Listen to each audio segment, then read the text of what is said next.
Hi friends, welcome to my channel. భారత currency రూపాయి మారకం విలువ బుధవారం రికార్డు స్థాయిలో పతనమైందండి. రూపాయి విలువ అమెరికా డాలర్తో పోలిస్తే 90 రూపాయల మార్కునైతే తొలిసారిగా దాటింది. తద్వారా చరిత్రలోనే కనిష్ట స్థాయికి అయితే పడిపోయింది. ఈ ప్రభావం చాలా వరకు సామాన్యులపైన పడే అవకాశం అయితే ఉంది. చాలా వస్తువులు మరియు నిత్యావసర సరుకుల ధరలు పెరిగే అవకాశం ఉందనేసి చెప్తున్నారు. మరి ఏ వస్తువులు సరుకులు పెరిగే అవకాశం ఉందో ఆ వివరాలు ఈ వీడియోలో అయితే తెలుసుకుందాం. మీరు ఇంతవరకు నా ఛానల్ని సబ్స్క్రైబ్ చేసుకోకుండా ఉంటే దయచేసి సబ్స్క్రైబ్ చేసుకోండి. అలాగే ఈ వీడియోకి ఒక లైక్ ఇచ్చి షేర్ చేసుకోండి.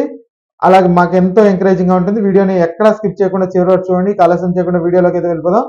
గత కొన్ని ట్రేడింగ్ సెషన్స్లో భారత్ కరెన్సీ రూపాయి విలువ రికార్డు స్థాయికి అయితే పతనమైంది. దీంతో అమెరికా డాలర్తో పోలిస్తే రూపాయి 90 రూపాయలు దాటింది. ఈ క్రమంలో క్షీణిస్తున్న రూపాయి విలువ ప్రభావాన్ని ఎదుర్కొనేందుకు ఎయిర్ కండిషనర్ల నుంచి టెలివిజన్ ప్యానెల్స్ వరకు ఉత్పత్తుల ధరలను 10% వరకు పెంచాలని కన్స్యూమర్ ఎలక్ట్రానిక్ సంస్థలు భావిస్తున్నాయి. రూపాయి విలువ తగ్గడంతో పాటుగా కంపెనీలు మెమరీ చిప్లకు సంబంధించి ముడి సరుకు ఖర్చులు పెరుగుతున్న రాగి, ప్లాస్టిక్, ఇతర ముడి సరుకుల ఖర్చులను కూడా పరిశీలిస్తున్నాయండి. దీనివల్ల పూర్తిగా తయారీలో ఖర్చులు ఎక్కువగా మారుతున్నాయని కంపెనీలు అయితే చెబుతున్నాయి.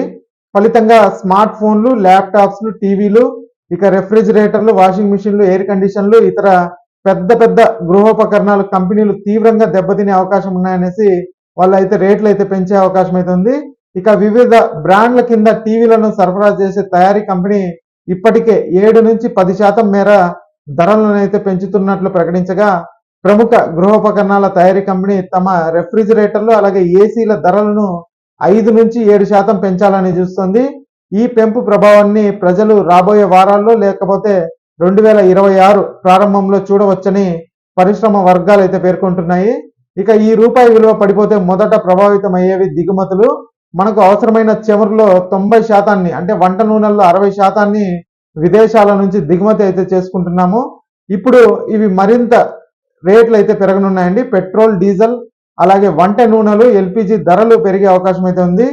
విదేశాల్లో విద్యను అభ్యసించే భారతీయ విద్యార్థుల ఖర్చులు కూడా తడిసి మోపెడయ్యే అవకాశం అయితే ఉంది. డాలర్ రూపంలో విద్యా రుణం తీసుకున్న అంటే మనకి ఎడ్యుకేషన్ లోన్ తీసుకున్న విద్యార్థులు ఇప్పుడు తిరిగి చెల్లించడం మరింతగా భారంగా అయితే మారనుందండి. ఇక ఈ వీడియో నచ్చినట్టయితే ఒక లైక్ చేయండి. అలాగే మా ఛానల్ని సబ్స్క్రైబ్ చేసుకోండి.